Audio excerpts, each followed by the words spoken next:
नमस्कार, मैं साहुल और वक्त हो गया है आज के दिन भर की बड़ी खबरों का। तो चलिए एक नज़र डाल लेते हैं आज बिहार से कौन कौन सी बड़ी खबरें निकल कर सामने आ रही हैं, उनको देख लेते हैं। पहली खबर बिहार की राजनीति से जुड़ी हुई है। बिहार में चुनावी बिगुल जब से बजा है, एनडीए में घमासान मचा हुआ है और इस बीच आखिरकार एनडीए टूट गई। चिराग पासवान एनडीए से बाहर हो गए हैं, लेकिन यहाँ पर उन्होंने जदयू का विरोध किया है, सीएम नीतीश कुमार का विरोध किया है, लेकिन वो नरेंद्र मोदी के फेवर में दिखाई दिया और उन्होंने यहाँ तक कहा है कि बिहार में एलजेपी और बीजेपी की सरकार बनेगी। उन्होंने जदयू पर हमला बोलते हुए लोगों से अपील की है कि वो जदयू के प्रत्याशी को वोट ना करें, क्योंकि अगर जदयू के प्रत्याशी को वो वोट करेंगे तो उनका आने वाला जनरेशन यानी कि उनका बच्चा पलायन का शिकार होगा।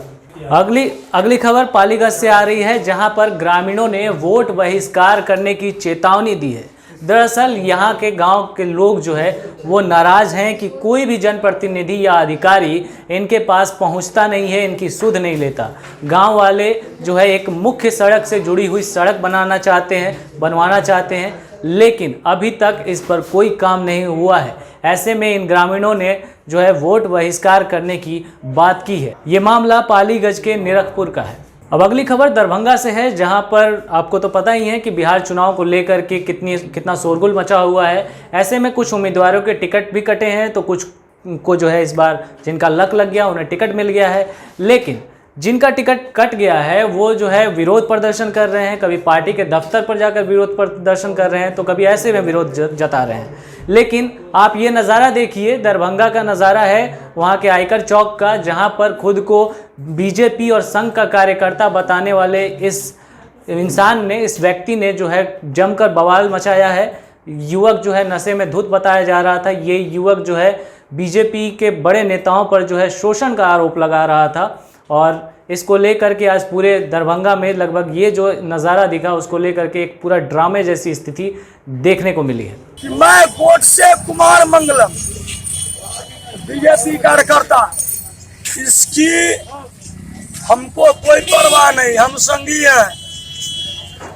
ये जो आरजेडी, ये जो लोजपा और ये जो शीर्ष संगठन अपने कार्यकर्ताओं के पीठ में छुरा भोंकने का काम करती है, हम उसके खिलाफ हैं। रविवार को नौसेना का एक ग्लाइडर जो है वो दुर्घटनाग्रस्त हो गया था और इस दुर्घटना में बिहार के आरा से एक नौसैनिक थे, वो भी शामिल थे, जो कि इस हादसे में शहीद हो गए। आज उनका पार्थिव शरीर उनके घर पहुंचा।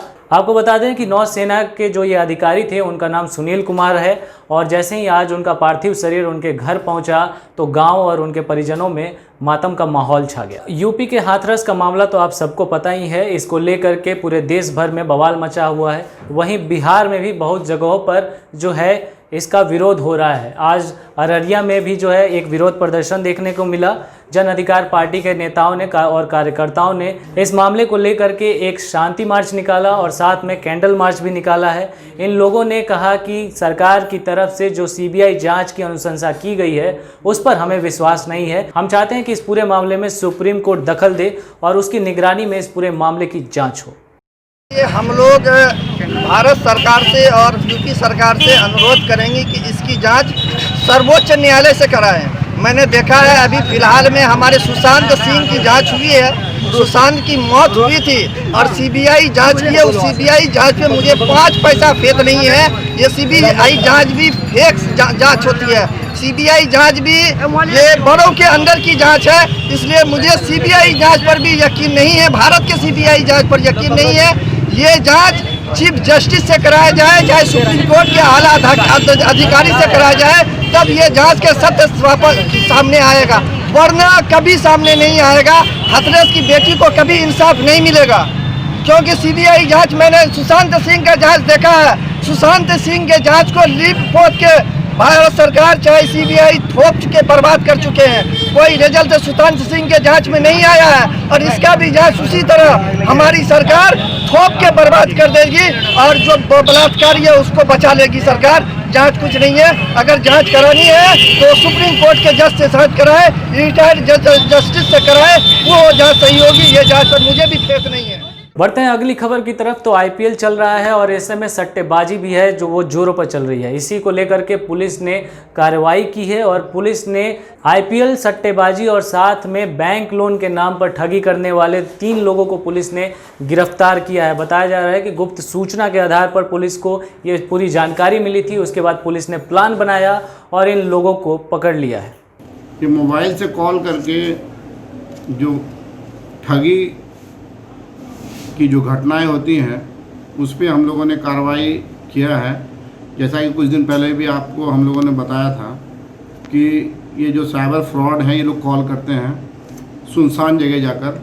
कुछ दिन पहले हम लोगों को सूचना मिली थी बिहार थाना अंतर्गत उपरामा के खेत में जो है ये लोग अलंग के अंदर में जाकर मोबाइल और जो इलेक्ट्रॉनिक गैजेट्स हैं उसके माध्यम से ये लोग कॉल करते थे। उस दिन इन लोगों को गुप्त सूचना मिली थी तो उस दिन ये लोग फरार हो गए थे। थाना अध्यक्ष बिहार और विशेष पुलिस टीम के साथ फिर हम लोगों को सूचना मिली कि ये लोग वहाँ जमा होकर इसी तरह का फ्रॉड के लिए कॉल कर रहे हैं।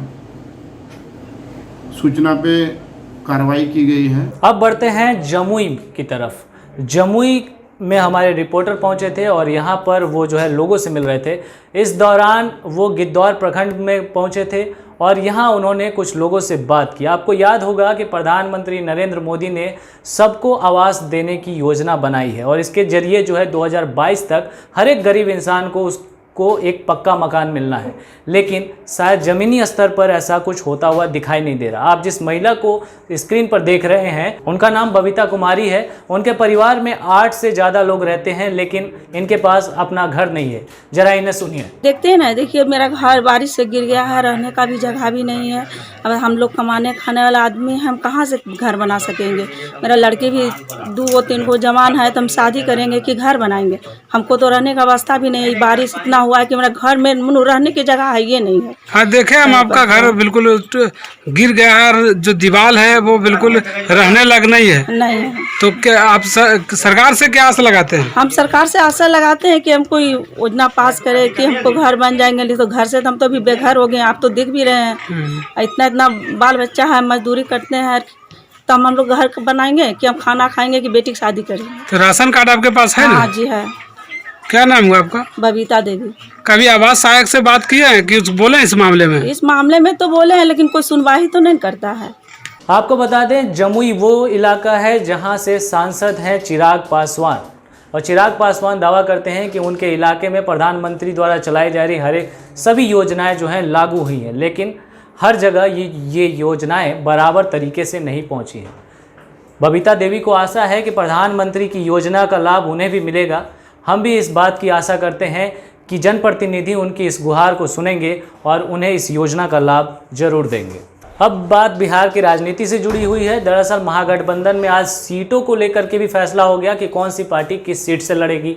ऐसे में अरवल सीट जो है वो सीपीआई माले को गई है, लेकिन इसके बाद जो है यहाँ के जितने भी कार्यकर्ता हैं उनमें खुशी की लहर देखने को मिली। साथ में ऐसा कुछ नहीं देखने को मिला कि हाँ राजद के कार्यकर्ता अलग दुखी हों या फिर कोई और कार्यकर्ता। यहाँ पे देख एक महागठबंधन में एकजुटता देखने को मिली और इसी को लेकर के आज जो है यहाँ से जो उम्मीदवार बनाए गए हैं भाकपा माले की तरफ से कॉमरेड महानंद, उन्होंने एक प्रेस वार्ता का आयोजन किया था। इस प्रेस वार्ता में उन्होंने कहा कि अगर महागठबंधन को अरवल में जीतना है तो यहाँ के लोगों को, यहाँ के सभी पार्टियों को एकजुट होकर के चुनाव में उतरना होगा। बहुत ही महत्वपूर्ण गठबंधन बना है महागठबंधन, और एक मजबूत गठबंधन के रूप में और इस बार बिहार में बदलो सरकार, बदलो बिहार, तेजस्वी सरकार के नारे के साथ यहाँ अरवल में गठबंधन काम करेगा। और हम समझते हैं कि जो लॉकडाउन के दौरान भाजपा सरकार द्वारा केंद्र से लेकर के यहाँ डबल इंजन की सरकार है,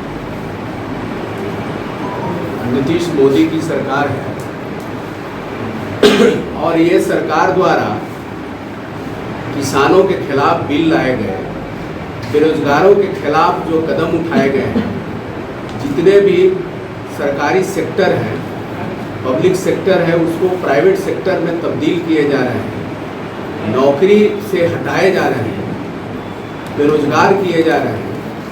इस बार जो है प्रवासी मजदूरों के साथ जो अत्याचार किया गया, इन सारे सवाल और खासकर किसानों के सवाल, जो बिल लाए गए हैं, किसान विरोधी 3 बिल लाए गए हैं, ये 3 बिल ये महागठबंधन के हिसाब से यहाँ हम लोग नीचे ले जाएंगे। अगली खबर भी अरवल से है। यहाँ के कूर्था विधानसभा में आज हमारे रिपोर्टर पहुंचे थे और यहाँ के कुछ लोगों से उन्होंने बात करी। खासतौर पे इसमें वैसे युवा थे जो बेरोजगार हैं। उन लोगों से बात करने में पता चला कि इस गांव में अभी तक कोई भी मूलभूत सुविधाएं नहीं पहुंची हैं। ना ही यहाँ के जो विधायक हैं सत्यदेव कुशवाहा वो लोगों से मिलने के लिए पहुंचते हैं। ऐसे में ये लोग बता रहे हैं कि इस बार विधायक जी का जीतना बड़ा मुश्किल है। जरा सुनिए इन लोगों को। गाँव का मूल समस्या क्या है? मूल समस्या तो बहुत सा जो है से मतलब कि एक तो झांकिए न मारे है। हाँ, झांकिए नहीं मारे आए हैं।